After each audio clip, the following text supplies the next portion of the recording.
Բարև ձեզ, Երկիր մեդիայի եթերում դուք դիտում եք իրավաբանական կլինիկան։ Իրավական ինչ կարգավորումներ են անհրաժեշտ Հայաստանի Հանրապետությանն արդեն նոր ձևավորվող խորհրդարանում։ Թեմայի վերաբերյալ այսօր զրուցելու ենք Լուսավոր Հայաստան կուսակցության նախագահ, վարչապետի թեկնածու Էդմոն Մարուքյանի հետ։ Բարև ձեզ, պարոն Մարուքյան, շնորհակալ եմ հրավերն ընդունելու համար։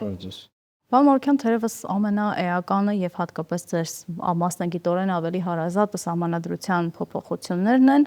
Նոր սահմանադրություն փոփոխված պրեամբուլայով կամ արդեն փոփոխվող սահմանադրություն պարզապես փոփոխություններ։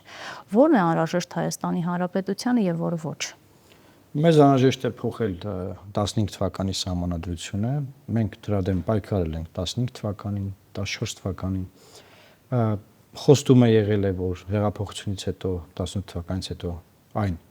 կենթարկվի փոփոխությունների։ 3 հանձնաժողով կամ խորհուրդ կապ չունի անվանումը ստեղծվել է, որ բարեփոխվի սահմանադրությունը,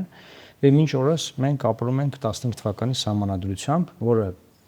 բացարձակապես պարլամենտարիզմի տարեր չունի, սուպերվարչապետական համակարգ է,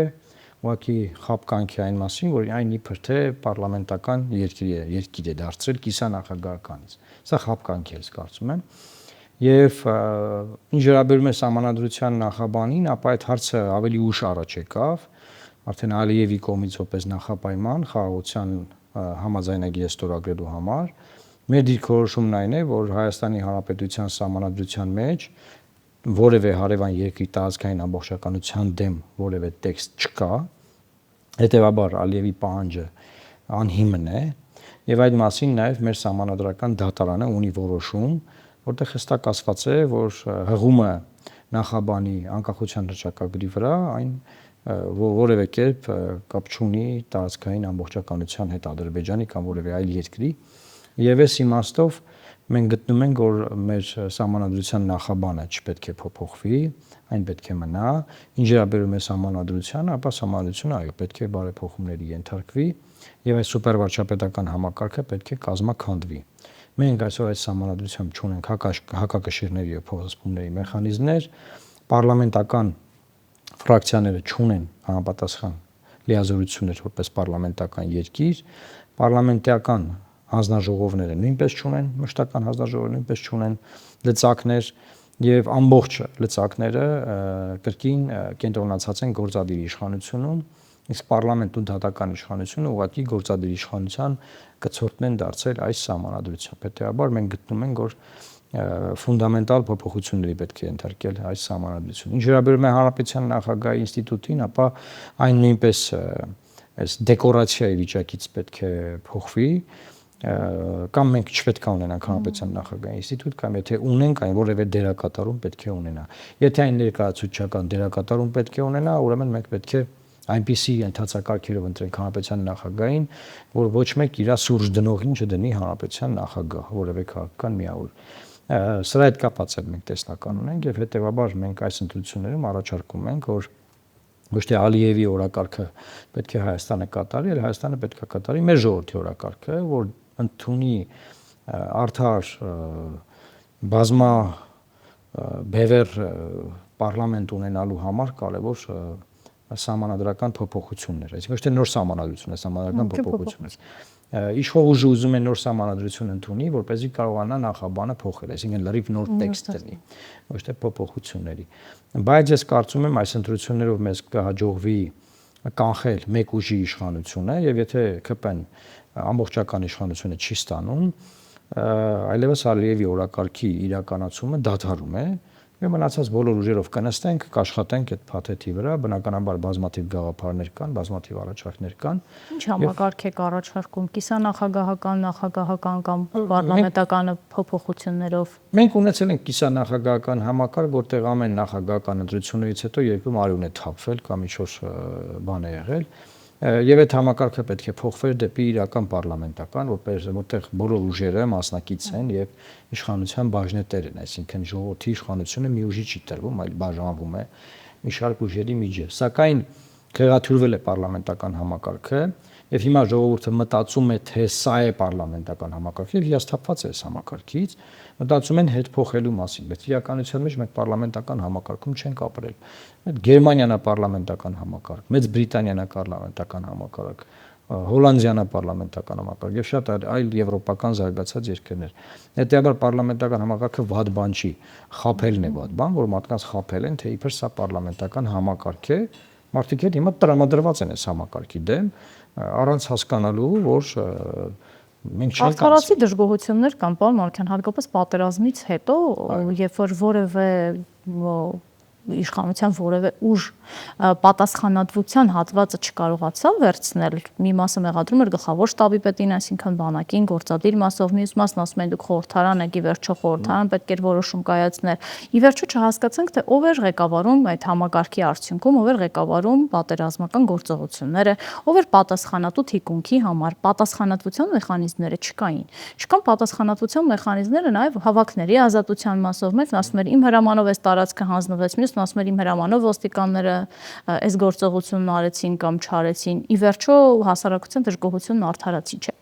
Ես կարծում եմ, որ նորմալ քննիչ հանձնաժողով լիներ, մենք առաջարկում ենք պարիտետային քննիչ հանձնաժողով, այդ հարցերը քննվեին եւ պատասխանները կտրվեին։ Ես կարծում եմ շատ հստակ է, թե ով ինչի համար է պատասխանատու եղել եւ որևէ մեկը չի կարող խուսափել իր պատասխանատվությունից։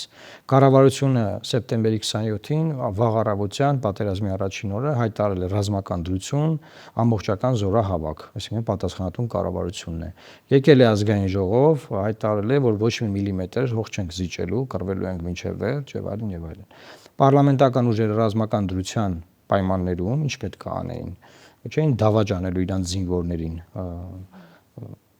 պաշտպանել են բանակը եւ զինված ուժերի ղեկավարությանը մինչեւ վերջ, անգամ մինչեւ Օնիկ Գասպարյանի այդ բունտի ժամանակ մենք պաշտպանել ենք։ Եվ այս իմաստով ես կարծում եմ, որ շատ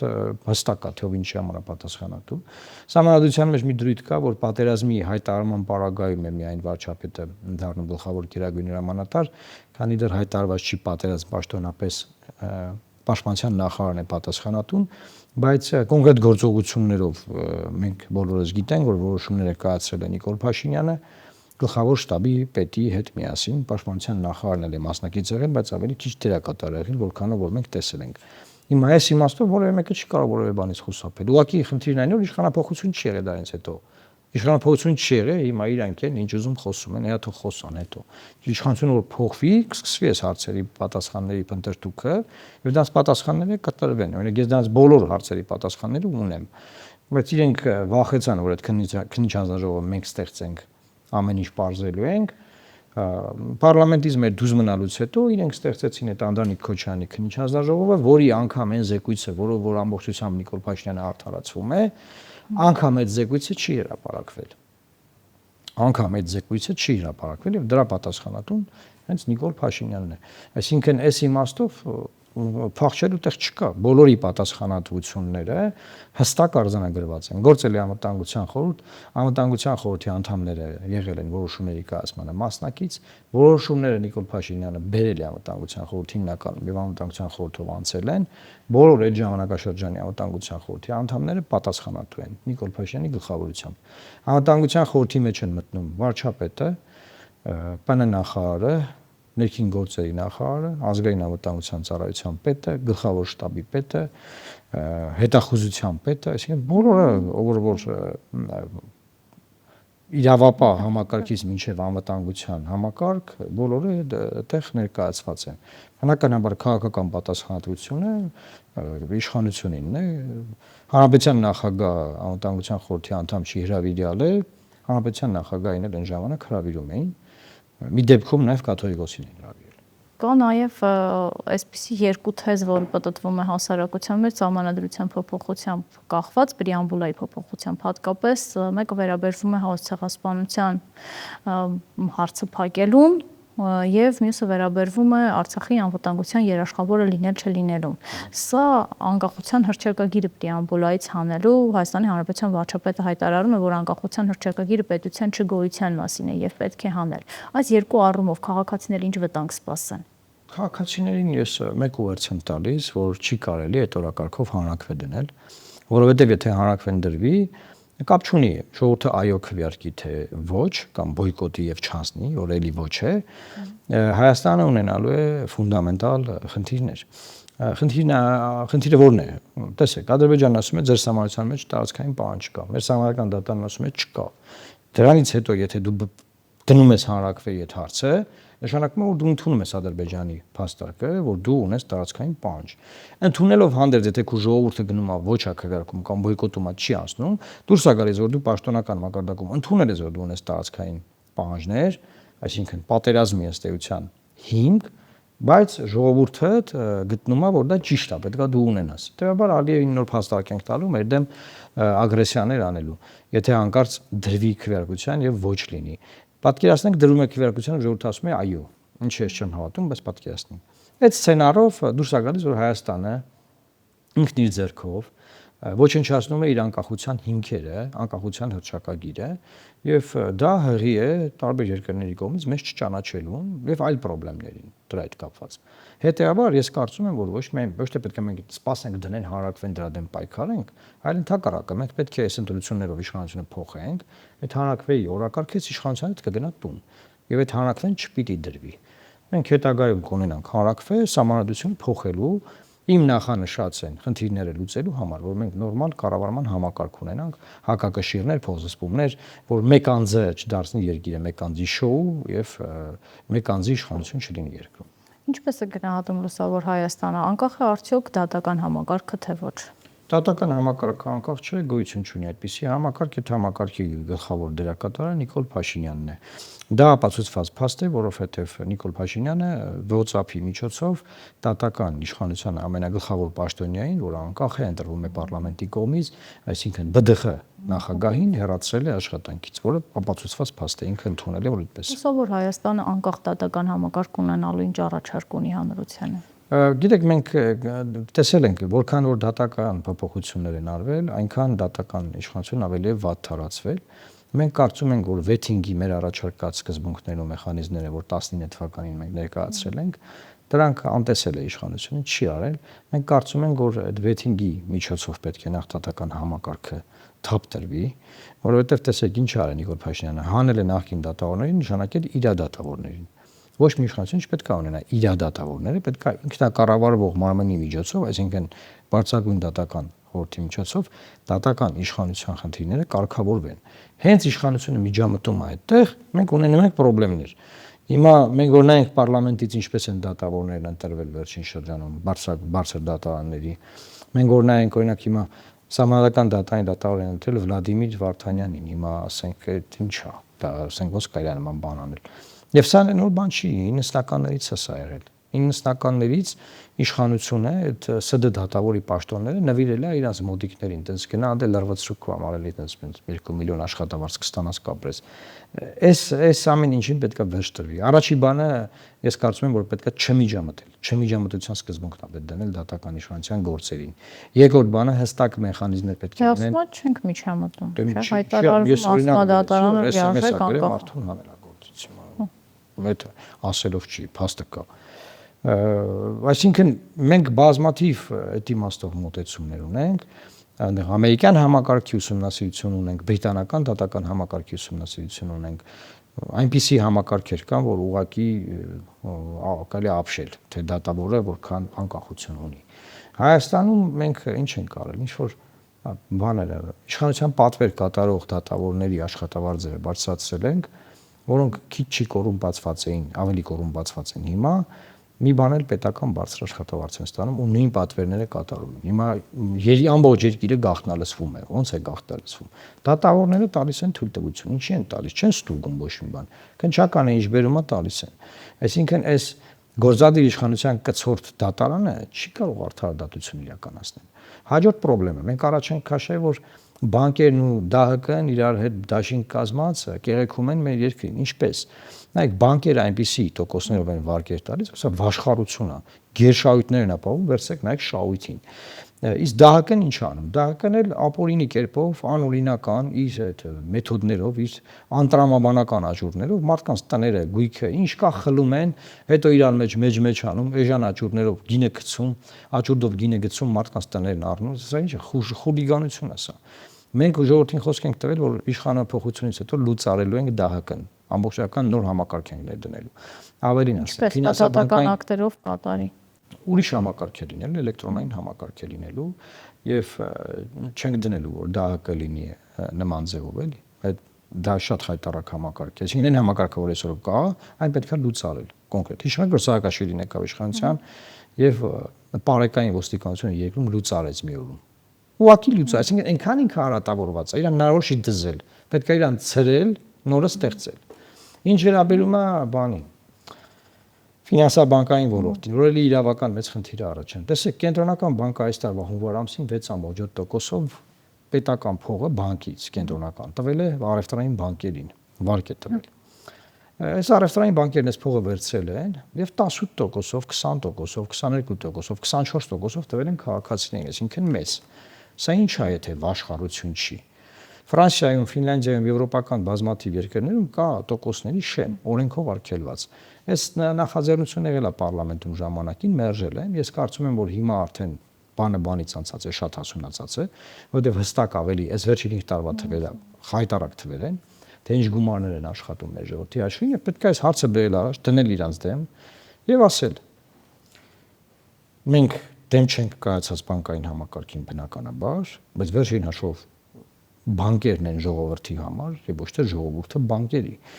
եւ չի կարելի ժողովրդին դարձնել բանկերի բանը ծառան, խլել ինչ ունեն, աշխատեցնել միայն բանկային շահույթների համար,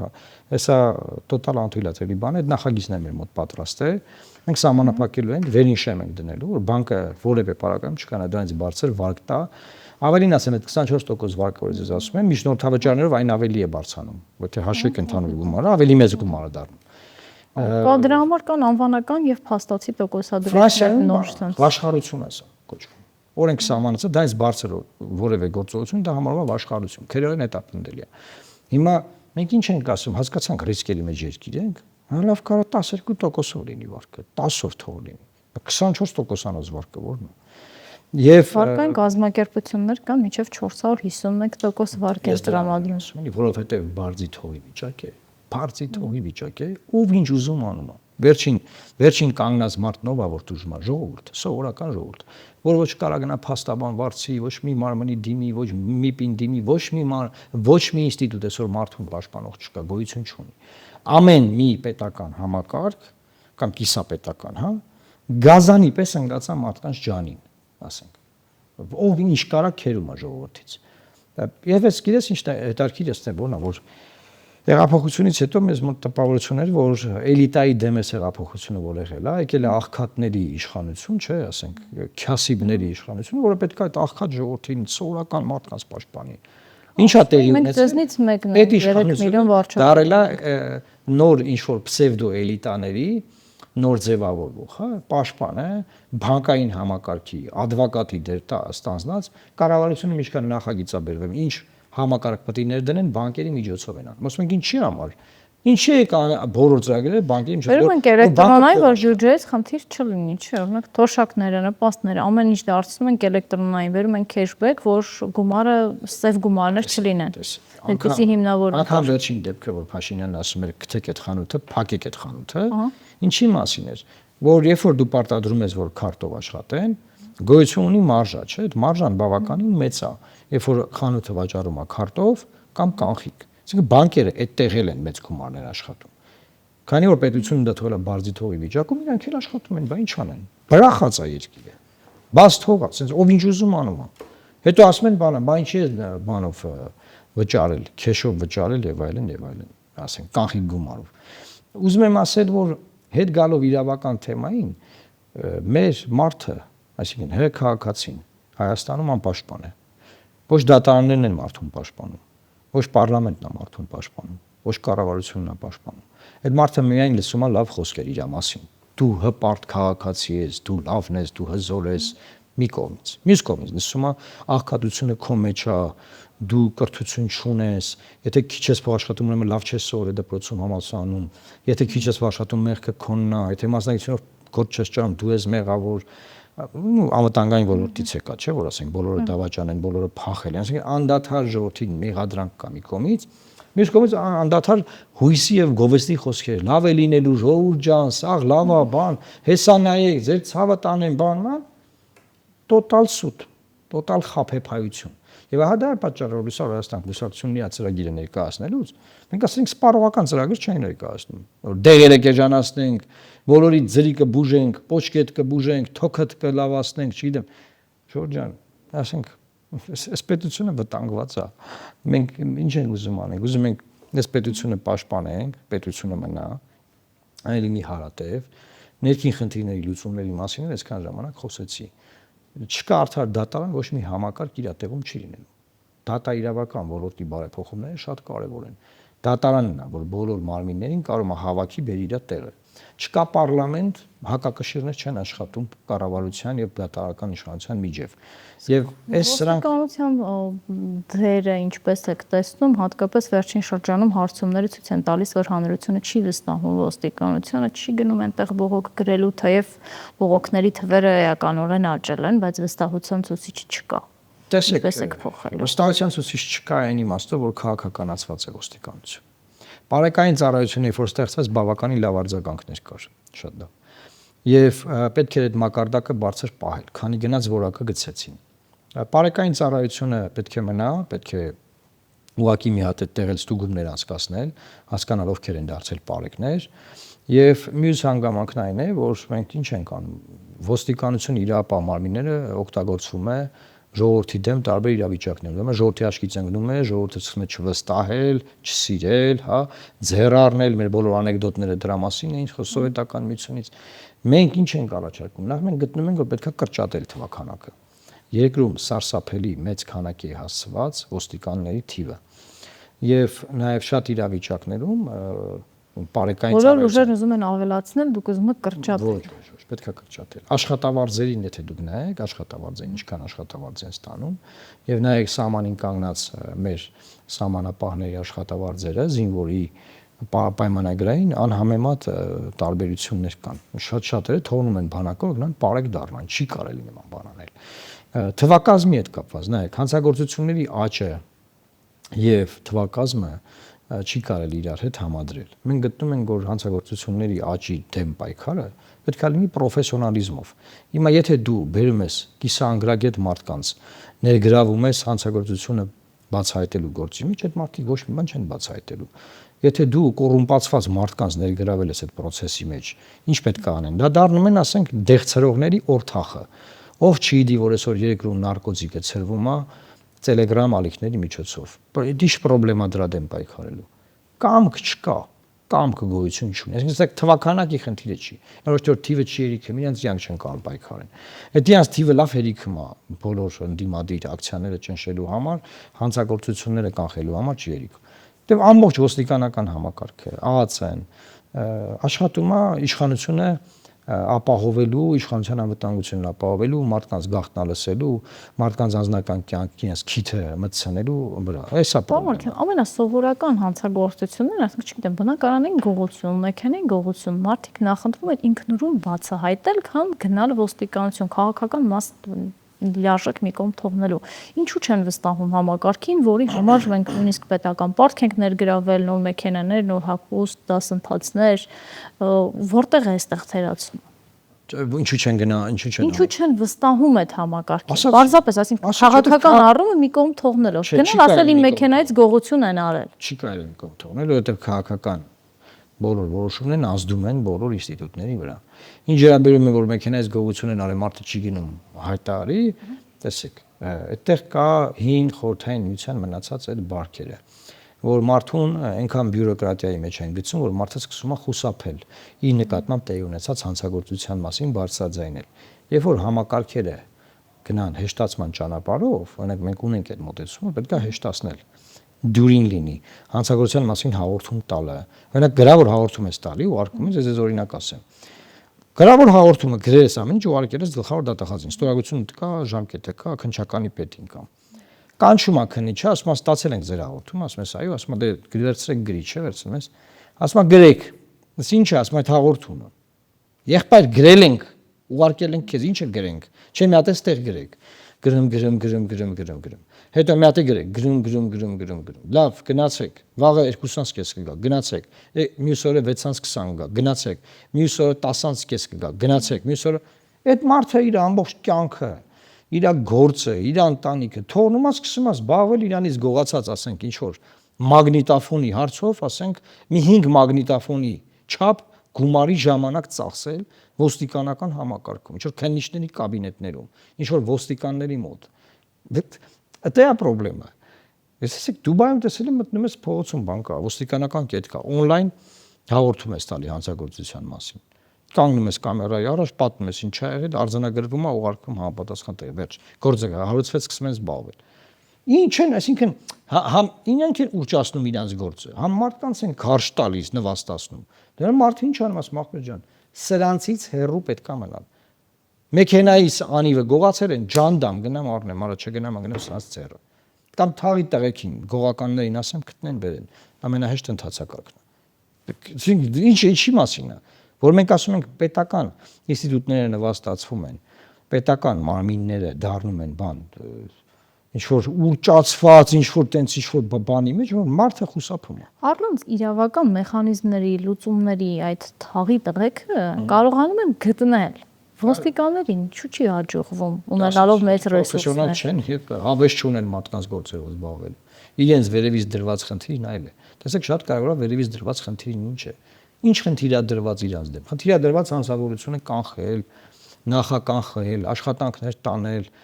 պրոֆիլակտիկա անել, ինչ խնդիր է դրված։ Թե ասենք եւ որ ասում սպանությունները բացահայտել են դրիվ։ Եղբայր դուք դիակ հավաքող չեք։ Դուք պետքա կանխեք չլինի սպանություն։ Դες չեն ասում որ ամեն ահազանգի վրա որ արդեն դիակ կա, այսիշ տեղը սպանել են, գնաք վերցնեք, տանեք բան, մորգ։ Դուք պետքա կանխեք որ դիակ չլինի։ Հասկանում եք, այսինքն մենք ինչ ենք անում, post factum աշխատում մեր ոստիկան։ Արձանագրում է որ Պողոսը սպանեց Պետրոսին։ Մինչդեռ պետքա նա իմանար որ Պողոսը Պետրոսի հետ ունի կոնֆլիկտ։ Վաղ թե ուշ այս կոնֆլիկտը հանգելու է նրան, որ լինելու է վենդետա չգիտեմ ինչ, եւ կանխեր դա։ Չի մասին է խոսում։ Չկանխելու համար Վալոդիա Գրիգորյանի սպանության դեպքը մեջ բերեմ, չկանխելու համար կարծես թե պաշտոնյան կարվեցին ոստիկանության աշխատողներ, բավարար մեխանիզմներ։ Բավարար չէր, որովհետև ոստիկաններին էլի եմ ասում, post factum են հարցերի մոտենում, էդ են որում գիտեք ինչն է բանը։ Քանի որ քաղաքական է դեպքը, քաղաքականացված է, հնչեղությունը մեծ էր դրա համար։ Դա ուրիշ դեպքերն եք, տեսեք, մարդը աշխատանքից ազատվել։ Այդ ոչ հայտնի մարդ, որ օրինակ սպանում են, որևէ մեկ աշխատանքից դուրս է եկել։ Այդ դեպքը քանի որ շատ հնչեղություն ունի, հարային ուշադրություն ունի։ Ստիպված ասին դե հա ինչ անենք, դե որ մեղավոր էր աշխատանքից հանել ենք, գործը քննում ենք, դատարանը կասի, բանման վերջ։ Ծածկա դմփոց այդքան բան։ Մանուկյան ամփոփելով այն 5 կարևոր փոփոխություններն իրավական, որոնք են որ պետք են Հայաստանի Հանրապետությանը։ Դե առաջին իրավական բանը, որ մենք մարդկանց առաջարկում ենք, դա որքանով էլ իրավական չի քաղաքական է, բայց իրավական բնույթ ունի։ Մենք մարդկանց կոչ ենք անում ընտրություններով քվեարկել մեր օգտին, որպեսզի ոչ մի ուժ չունենա բացարձակ իշխանություն։ Բացարձակ իշխանությունը այսօրվա համանadությամբ կայուն մեծամասնությունն է, կայուն մեծամասնությունը չարիք է։ Մինչև համանadությունը փոխելը ժողովրդի իր քվեարկությամբ կարող է դա կանխել։ Առաջինը դա է։ Երկրորդը բնականաբար համանadությունը փոխելն է։ Եթե իշխանությունը չի ունենում բացարձակ մեծամասնություն, այս Ալիևի օրակարգը չի իրականացվում ենք հայ ժողովրդի օրակարգը, համանadությունը փոխում ենք։ Հաջորդը դատական համակարգի փոփոխությունը, մարդիկ ունեն արդար դատարան։ Մյուսը ֆինանսաբանկային, ես ասացի, տոկոսադրույքների հիշումը պետքա սահմանափակվի։ ԴԱՀԿ-ն որպես մարդկանց գեղեցիկ համակարգ պետքա լուծարվի, նոր համակարգ պետքա ստեղծվի։ Մյուսը իրավապահ համակարգի վերաբերյալ ամբողջությամբ պետքա այն վերանայվի եւ այդ մոտեցումները ինչի մասին մենք հիմա խոսում ենք, հանցավորության դեմ պայքար, թմրամիջոցների դեմ պայքար, ամբողջ ժողովրդին նստացել են թմրամիջոցների վրա։ Եվ մեծ գումարներ է պատտվում։ Պետքա կոնկրետ հստակ գործողություններ անել այս ուղղությամբ։ Հաջորդը զինված ուժերում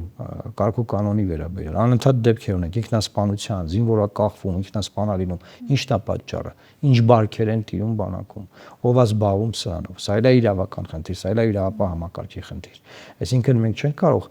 ասենք լավ, բանակի վրա, չգիտեմ, համազգեստը փոխեցինք, նոր զենքերը առանք, կլուբնիկը տվեցինք, ճաշացանկը լավնացրեցինք, կազարմաները, զորանոցները լավնացրեցինք, բայց ինչա տիրեմ բանակ։ Զինվորը կախվում է, ինչի համար, ինչ ա եղել։ Այսինքն այս սրանք խնդիրներ են, որոնք ես կարծում եմ մեր առաջնահերթություններում են, այս հարցերով պետք է անպայման արագ լուծումները տրվեն հունիսի 8-ից սկսած։ Բարի, շնորհակալ եմ մեր հրավերն ընդունելու համար։ Ես հիշեցնեմ, որ իմ հյուրն էր Լուսավոր Հայաստան կուսակցության նախագահ վարչապետի թեկնածու Էդմոն Մարուքյանը։ Մենք զրուցում էինք իրավական այն խնդիրների մասին, որոնք առկա են Հայաստանի Հանրապետությունում, համակարգային խնդիրների մասին, իսկ Լուսավոր Հայաստանն առաջարկում է իր փոփոխությունները։ Շնորհակալ եմ Երկիր մեդիայի եւ իրավաբանական կլինիկայի հետ լինելու համար։ Ձեզ հետ էի ես Աննա Ավետիսյանս։